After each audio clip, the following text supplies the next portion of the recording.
예수님께서 나다나엘에 대해서 한마디로 그를 보고 평가하는 말씀이 나옵니다. 이 사람은 참으로 이스라엘 사람이다. 그리고는 그 속에 간사함이 없다라고 말씀합니다. 참 그 예수님으로부터 이런 칭찬을 받는다라는 것은 얼마나 멋지고 얼마나 참 감격스럽습니까?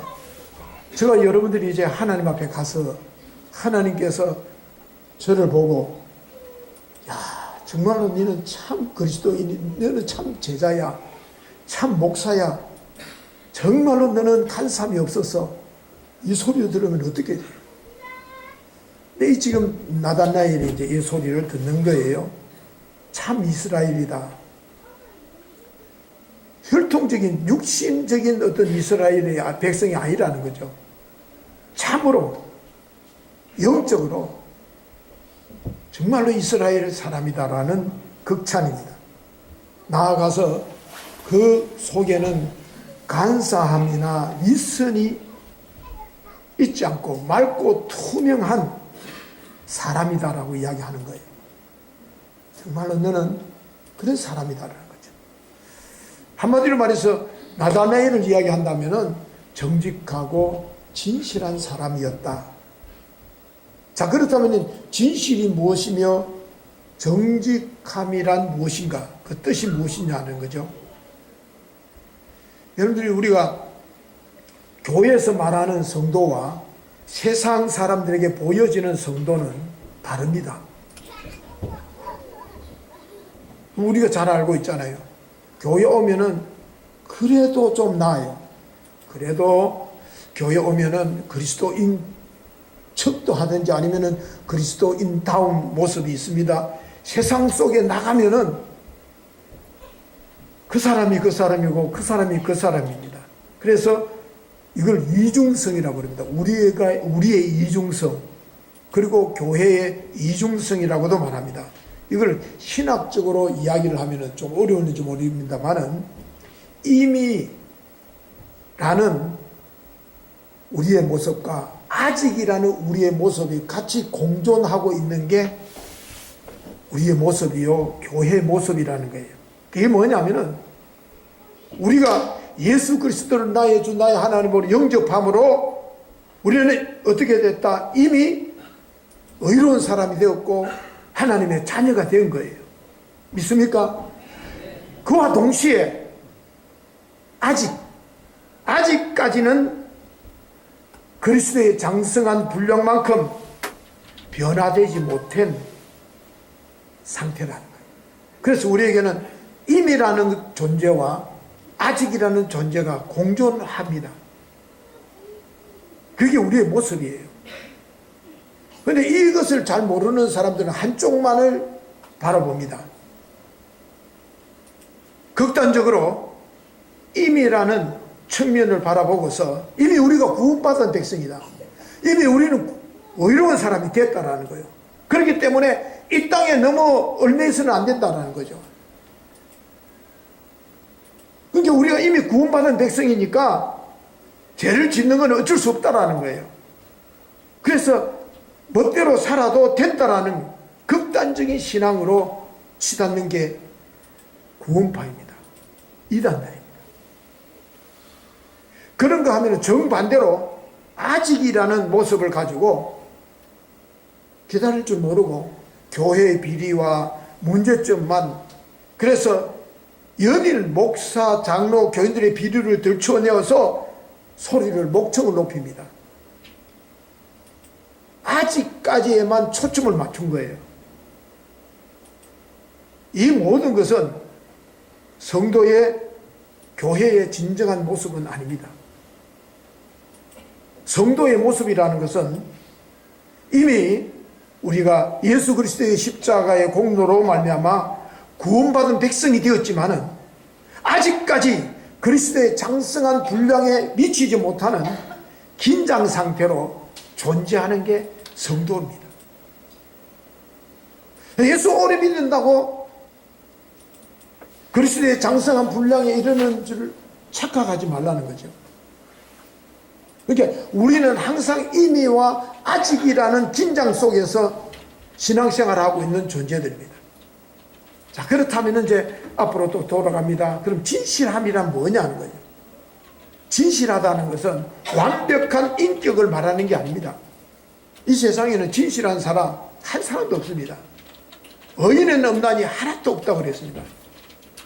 그래서 진실이라는 것은 완벽한 인격이 아니라, 진실이라는 것은 내가 하나님 앞에 완벽한 존재가 아니라는 것을 인정을 하고, 그리고는 두 번째, 나는 변화되어져야 될 존재라는 것을 자각하고 받아들이는 마음을 진실이라는 말이라는 거예요.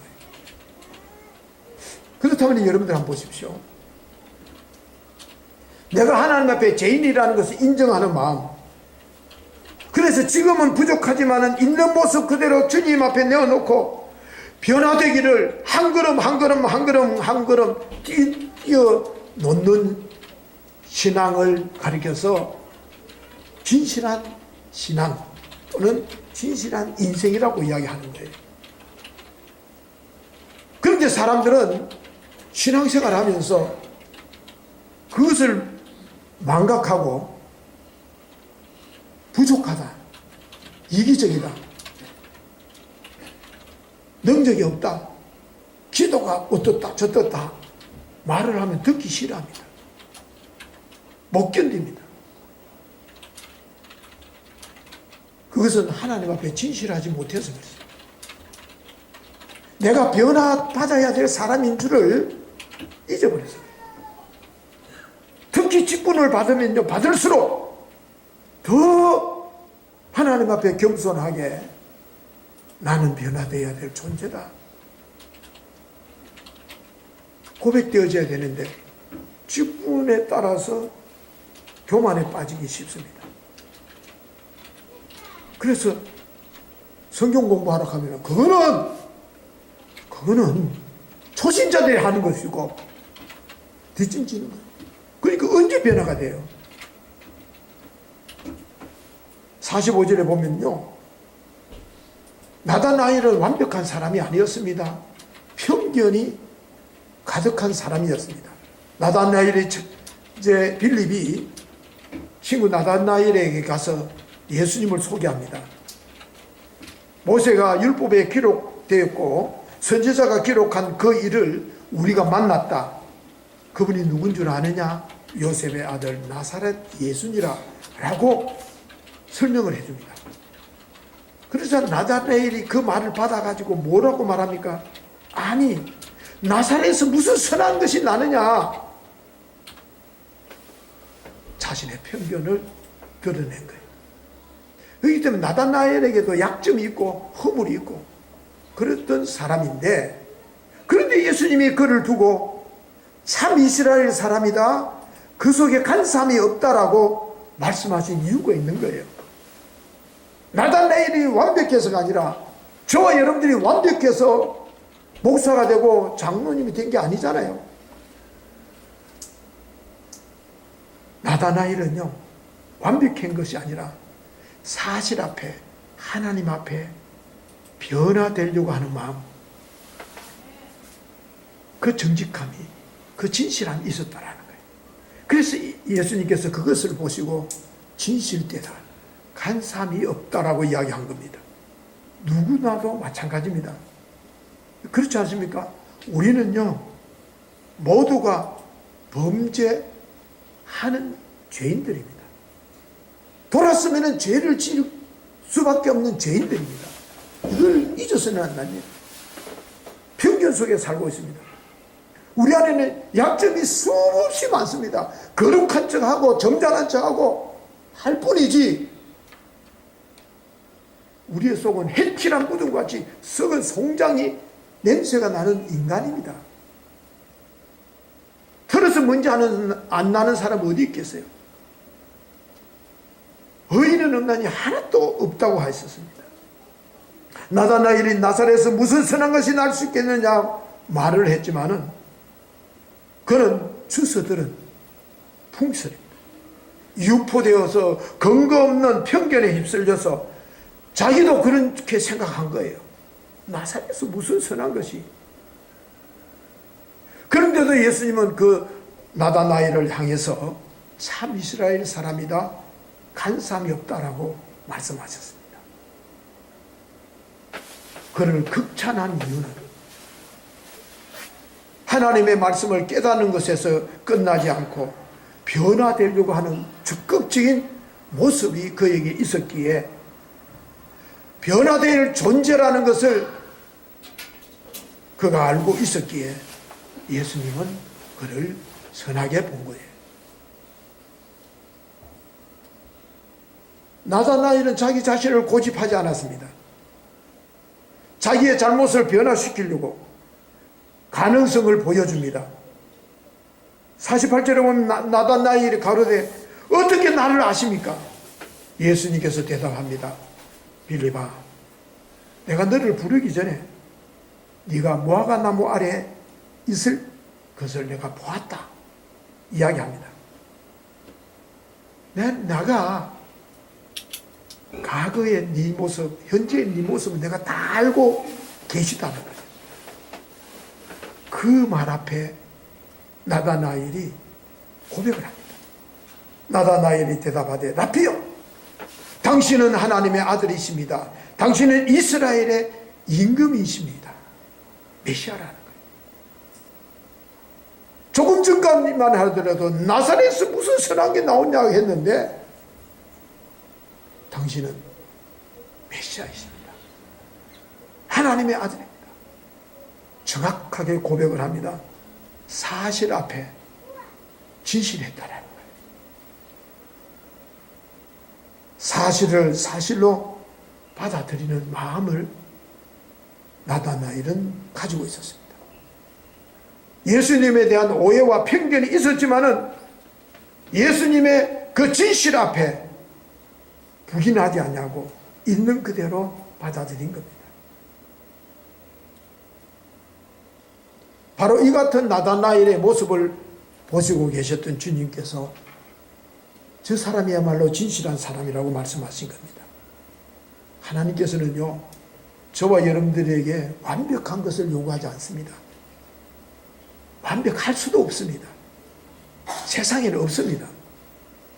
하나님께서 저와 여러분들에게 요구하는 것은 완벽을 요구하는 것이 아니라 진실한 사람이 되기를 원하십니다. 나는 죄인입니다. 나는 변화받아야 될 사람입니다. 나는 구원받아야 될 사람입니다. 나는 하나님의 이끌림을 받아야 될 사람입니다. 하나님이 나를 함께 해주시지 않으면 나는 아무것도 할 수 없는 사람입니다. 이 같은 진실한 고백이 있기를 주님은 우리를 원하고 계시는 겁니다. 그래서 여러분들의 진실은 포장되어져 있지 않는 있는 모습 그대로 내어놓는 거예요. 잘못된 대로 인정을 하고, 내게 틀린 것이 있으면 고쳐 나가려고 인정하고, 주님 나를 변화시켜 주십시오.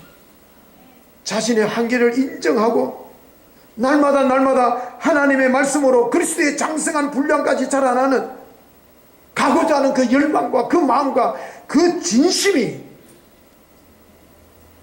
주님께 드려질 때에 놀라운 역사가 일어난다는 거예요. 이와 같은 진실함이 없으면요, 10년을 믿어도요 변하지 않습니다. 20년 믿어도 맨날 그 자리입니다.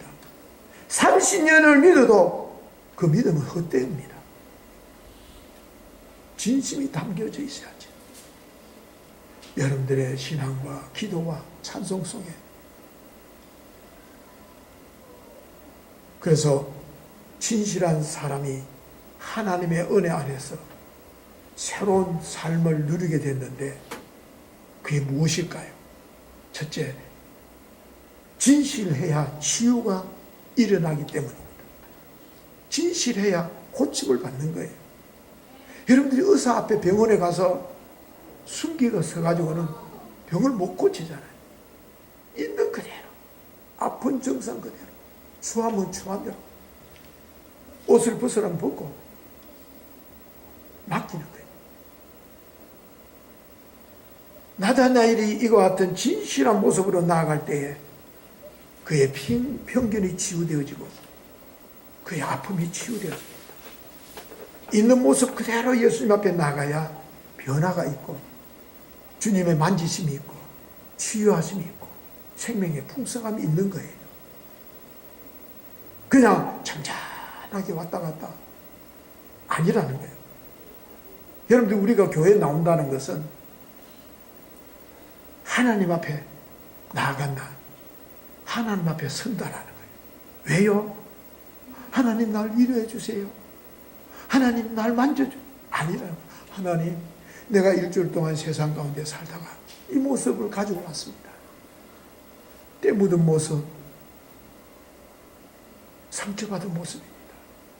주님, 만져주십시오. 주님, 고쳐주십시오. 이대로는 살 수 없습니다. 내가 비록 세상에서는 가면을 쓰고 살아가더라도 교회 오면은 가면을 벗고 있는 모습 그대로 우리가 하나님 앞에 자신을 드러내는 거예요. 그래서 하나님, 이 연약한 죄인의 모습을 보시고 계셨지요. 내가 얼마나 모순된 삶을 살았는지 주님은 다 아시잖아요. 저를 불쌍히 여겨주시고 나를 구원해 주십시오. 나를 건져주십시오. 나도 어쩔 수 없이 하나님의 자녀임을 망각하고 세상 속에 빠져 살 때가 있었습니다라고 솔직하게 고백할 때에 그 정직함이 있을 때에 치유가 있다라는 거예요. 생명의 역사가 있는 거예요. 변화의 역사가 있는 거예요. 우리가 어떤 처지에 있든지 있는 모습 그대로 진실함으로 나아갈 때에 치유가 있다는 거예요. 그렇지 않으면요, 문제가 해결되지 않습니다. 그래서 여러분들, 우리의 문제는요, 고난의가 문제가 아닙니다. 다른 게 아닙니다. 진실의 문제, 정직함의 문제, 신앙의 문제는요, 다른 데 있지 않습니다. 이 진실의 문제, 솔직해야 됩니다. 하나님 앞에.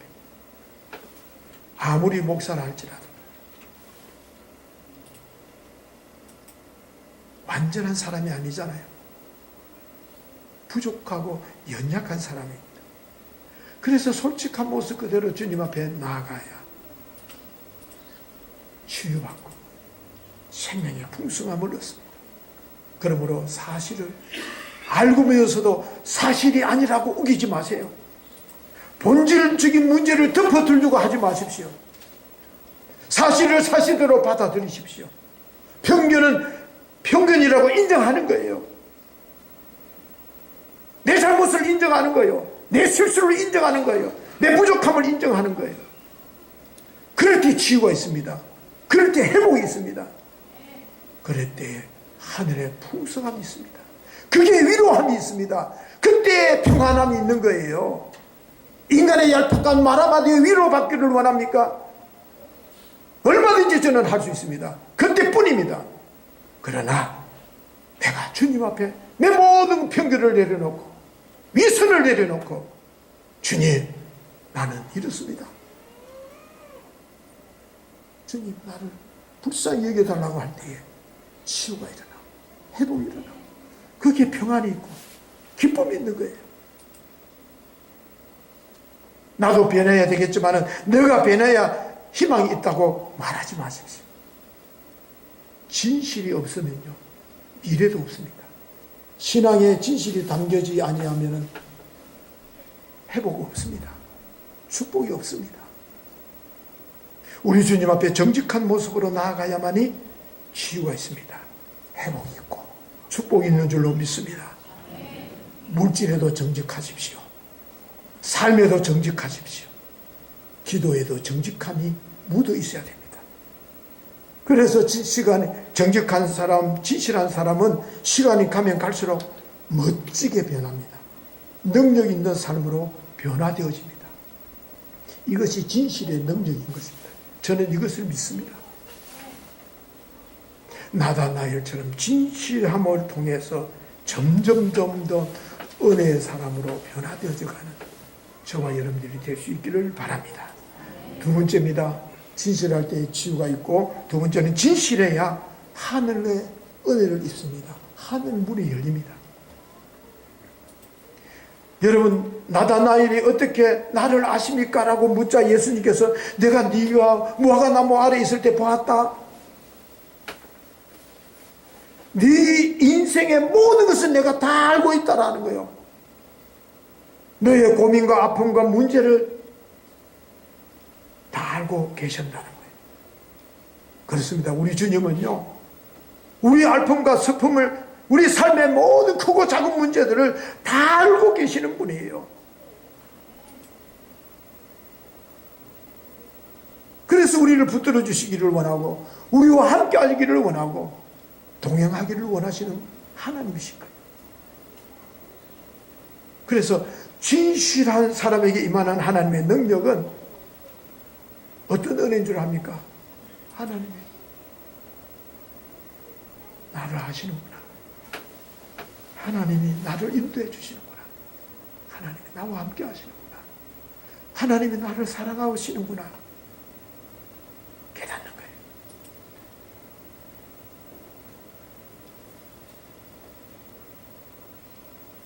그러나 여러분, 오늘 다시 한 번 더 내 삶 속에 그런 은총이 있는가? 진실한 사람에게는 하늘이 열립니다. 그리고 하나님의 은혜와 축복이 임합니다. 예수님께서 대답합니다. 내가 너를 무화과나무 아래서 보았다. 그리고는 네가 이것을 보고 믿느냐? 이거는 아무것도 아니야. 이보다 더 큰 일을 네가 보게 될 것이다. 그러면서 너에게 이르노니 하늘이 열리고 하나님의 사자들이 인자 위에 오르락내리락 뿐만 아니라 너희들의 삶이다. 너희들 위에도 하늘 문이 열려서 하늘의 사자들이 오르락내리락 하는 것을 보게 될 것이다. 너의 그 진실함을 내가 보호해 주겠다는 거예요. 열린 하늘의 은혜를 체험하게 해 주겠다는 거예요. 이것은 나다나엘에게만 약속이 아니라 저와 여러분들에게도 약속하신 말씀이에요. 우리가 진실하게 주님 앞에 있는 모습 그대로 드려지고 나아갈 때 하나님께서는 하늘 문을 열고 천성을 영광을 보게 할 것이며 그 하늘의 영광을 이 땅에서도 누리게 해주신다는 거예요. 진실한 성도에게는 하늘이 열린다는 거예요. 그래서 여러분들이 정말로 진실함으로 하늘이 열리는 이 축복 한번 누려보십시오.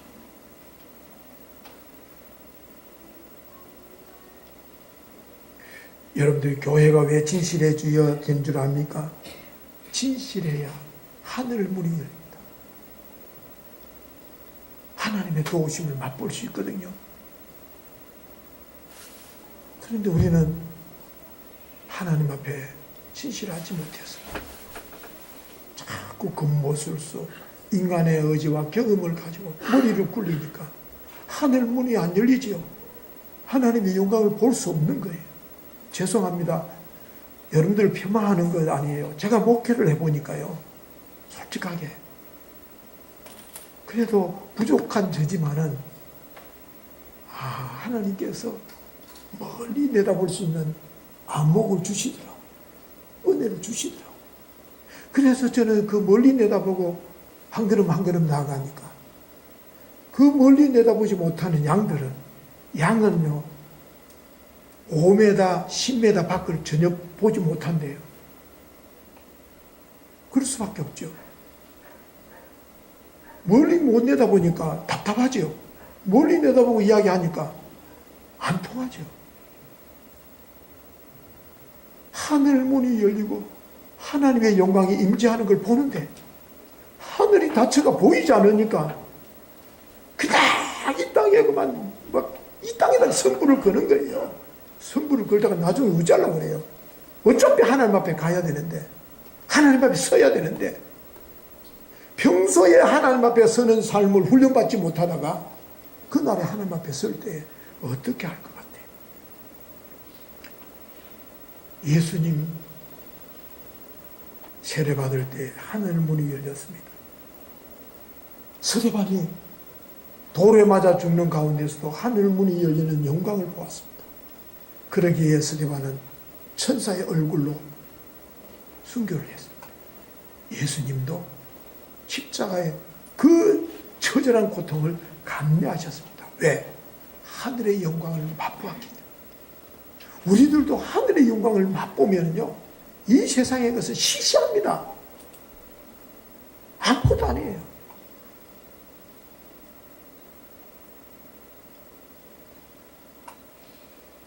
저는 진정한 친구는요,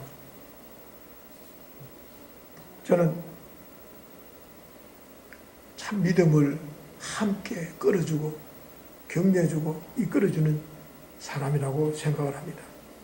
어쨌거나 저는 진실해야 하늘 문이 열린다는 것. 여러분들의 신앙 속에, 여러분들의 삶 속에 하늘이 닫혔습니까? 그렇다면 내 신앙에 진실함이 담겨져 있지 않았는지 점검해 볼 필요가 있습니다. 그래서 우리 모두는 열린 하늘 속에 살아가는 신실한 그리스도인이 되기를 다짐해 보시기를 바랍니다. 세 번째입니다. 진실해야 진정한 신앙의 동력자를 만나게 됩니다. 진실한 사람은 좋은 친구가 있습니다. 나다나엘은 항상 빌립과 함께 짝을 지어서 등장을 합니다. 믿음 안에서 두 사람은 정말 우정을 쌓고 살아가는 사람입니다. 그래서 진실함의 축복은 친구가 생긴다는 거예요. 그런데 우리는 가만히 보면은 저 사람 곁에 사람이 많이 있는 것 같아. 많이 따르는 것 같아. 근데 나중에 보면은 주변에 사람이 없어. 외로워요.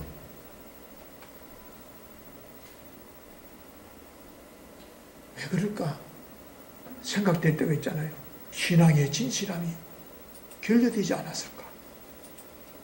여러분, 돈이라는 것은요, 동업자는 얼마든지 돈을 가지고 얻을 수 있지만은 진정한 친구는 돈으로 얻을 수 없는 게 친구예요. 당자가 돈 가지고 나갔을 때는 친구들이 많았어요. 돈 떨어지니까 친구들도 다 나자빠졌어요. 진실한 사람에게는 고난의 순간에도 함께 할 수 있는 진정한 친구가 있습니다. 고난을 통해 평생의 동력자가 될 친구를 만나는 축복이 있습니다. 왜냐하면 진정한 친구는 진실과 고난을 통해서 얻을 수 있기 때문입니다. 성경에 보십시오. 여호수아와 갈렙, 다윗과 요나단, 얼마나 좋은 친구들입니까? 여호수아와 갈렙은 가나안 땅을 정탐하며 뜻을 같이 하고 동고동락하면서 군중들의 야유와 돌멩이와 비난 속에서도 버팀목이 되어서 당당하게 견뎌냅니다. 다윗과 요나단 역시 고난 앞에서 함께 진실한 모습으로 친구가 되어줍니다. 친구는요, 고난과 진실이 묶어주기 때문입니다. 여러분들, 정말로 좋은 친구는 이 두 가지, 정직하고 고난과 함께하는 사람, 좋은 친구입니다.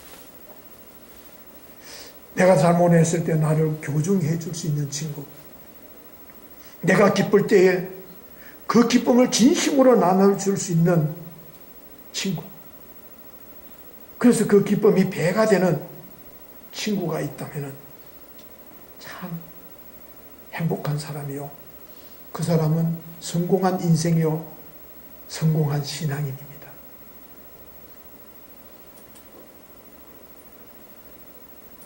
어떤 분은 그런 이야기해요. 새벽 기도가 어렵다 그래요. 저는 새벽 기도를 중학교 때 다니게 했습니다.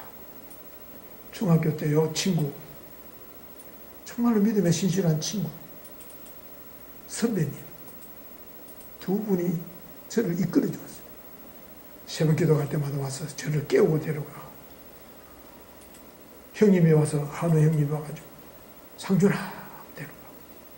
그때 좋은 친구, 좋은 선배를 만나서 새벽 기도라는 것을 하게 되었고, 그래서 여러분들이 새벽 기도가 어려운 것은 새벽 기도를 함께 할 친구가 없어서 그렇습니다.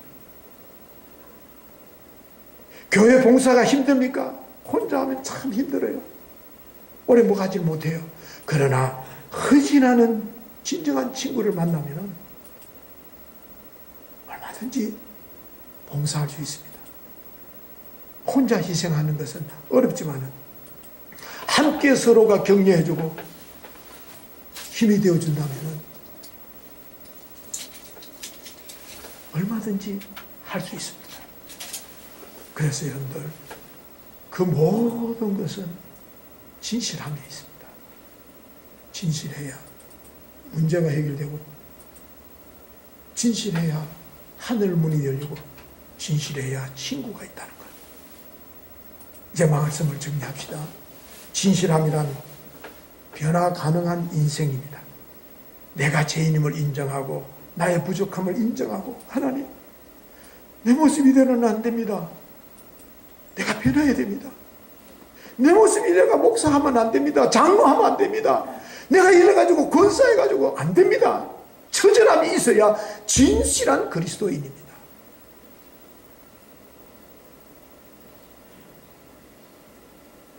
진실할 때 치유가 있고 성장이 있습니다. 이 땅에서 이해하지 못하는 하늘 문이 열리는 체험을 하게 됩니다. 인생의 길이 열리고, 비록 험난하고 외로운 인생 길이라 할지라도 함께 동반자로서 동력자로 함께할 친구가 있습니다. 그래서 하나님의 은혜 가운데 진실함으로 삶이 더 풍성해지고 넉넉해지는, 그래서 하나님의 영광이 떠나지 않는 여러분들의 거룩한 인생의 길이 되고 천국 여정에 함께하는 우리 모두가 되는 그러한 신앙인으로 다시 거듭나는, 결단하는, 그래서 진실함이 생명이다라는 이 말씀 붙들고 승리하는 저와 여러분들이 될 수 있기를 바랍니다. 기도하시겠습니다. 하나님, 고난이 문제가 아니라 진실이 문제입니다. 왜 내게 평안이 없고 왜 기쁨이 없고 교회 오면 힘이 드는지, 진실한 사람에게 하늘 문이 열리는 평화와 감격과 기쁨이 있다는 것, 진실한 사람에게 친구가 생긴다는 것, 다시 한번 기억하여 우리 모든 좋은 이웃 성도들, 이 시대에 좋은 이웃들, 좋은 친구,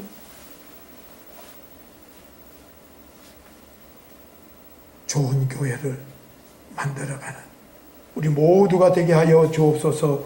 예수님의 이름으로 기도하옵나이다. 아멘.